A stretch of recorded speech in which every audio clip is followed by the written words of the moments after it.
So hi, my name is Jason Woods and welcome to Chasing the Apex.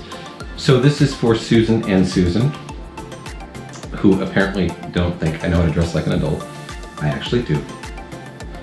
So today we're going to cover, simply, as promised, my final thoughts on the Lotus GT. And literally I'm wearing this getup because I'm forced to. So unless I'm required to wear this, I wouldn't wear this. I'm a normal guy. And I have a beard. So I'm going to talk through this with you guys and tell you what I think. And I'm not going to put a bunch of B-roll in here, and I'm not going to put a bunch of fancy cuts. I just kind of want to talk through this. So the Lotus Evora GT, I mean, what I did in the last clip, and you guys can go back and see that. I'll actually put the link up here. And so what'll occur is in the last video, I didn't actually give my final thoughts. And I didn't give my final thoughts because I thought it kind of clouded the message. Because obviously Lotus had provided me with the car. So what I didn't want to do was cloud that message and create an environment where my bias comes through. I wanted you guys to judge based on other people's reaction. I gave it to Bill. Bill is a Porsche expert, and he said, you know, technically, you know, on anything but an open track, it's probably faster than a GT4 or a GT3. And I think that's a pretty big statement coming from a Porsche guy. You know, I gave it to Susan, who's driven tons of cars, and you can see her back in the videos, and she'll tell you, right? She loves that car today. Her husband, Steve, will tell you that she won't shut up about it. Don't blame her. Okay, so my opinions, and this is for Susan. Susan Fuller, by the way, because there's two Susans. There's Susan Ginochio and Susan Fuller. Susan Fuller, flat cap. Proper flat cap, if you will. And so what we have is, you know, my perspective. My perspective on the GT is a couple things. First of all, my first perspective is unless you drive it, you're never going to appreciate it. The thing is an absolute weapon. And I went back and watched the videos just for this video. And in the end, you know, I said some things that I think are pretty profound, and at least they are the way I feel. And the way I feel is simply that the Lotus Evora GT allows you to do things that no other vehicle will do. You can charge corners, you can do an early apex, you can late apex, you can change your line mid-corner, and it just sticks and it holds and it's brilliant. And it conjures a magic and a connection between the driver and the road that I haven't experienced yet. That doesn't mean another car doesn't do it. That means I haven't driven that car yet.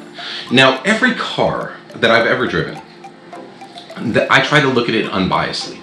So what is this car for, and how does this car conjure these emotions with me?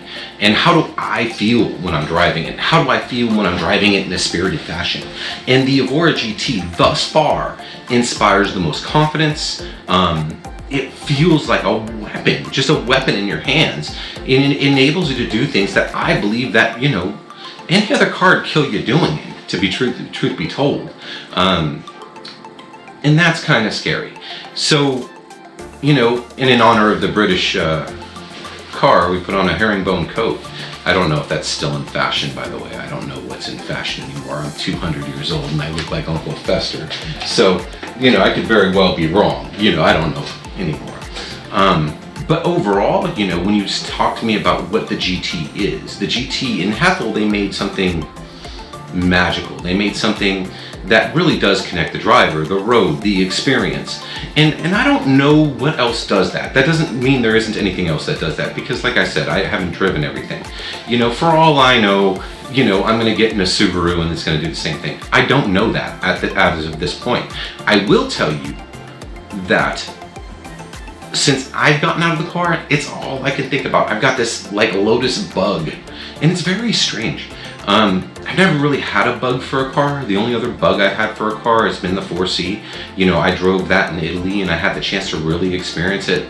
And I had a bug for it, you know, and I was gonna get one when I got back to the States. And I did, you know, and I kind of feel the same way about the Evora. It's, I must have, not I want to have. There's no rational explanation to needing it other than I need it. I need to reconjure that emotion because I enjoyed it that much. And it's actually hot in here. You guys don't mind if I undo my tie a little bit, do you? I don't think you probably don't care. So, it's a little over 100.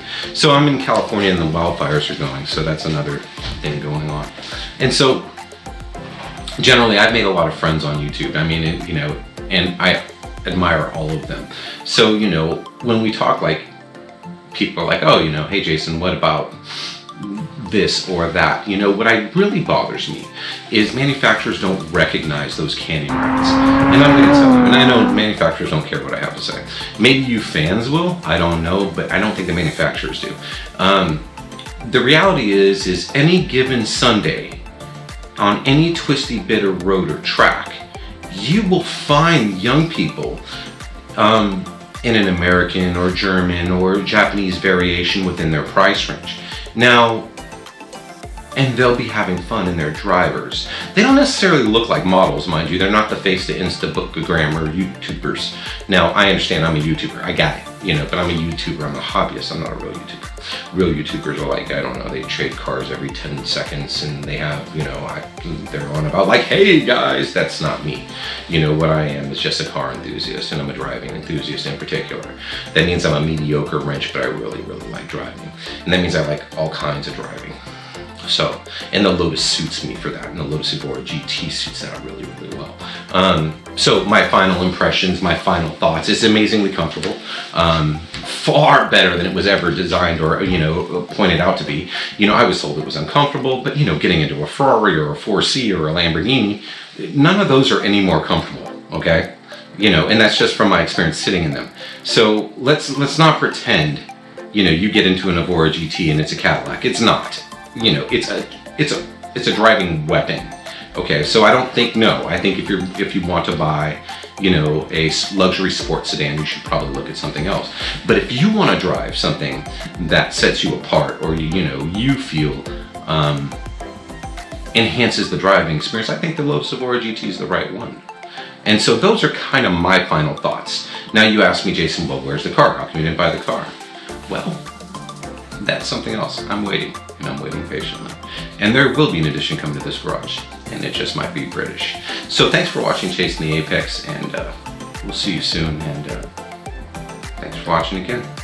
I appreciate your time, and I just wanted to cover this really quickly because I think that overall you guys deserve that. So thanks for watching. See you next week. What they couldn't see is I was wearing my slippers the whole time.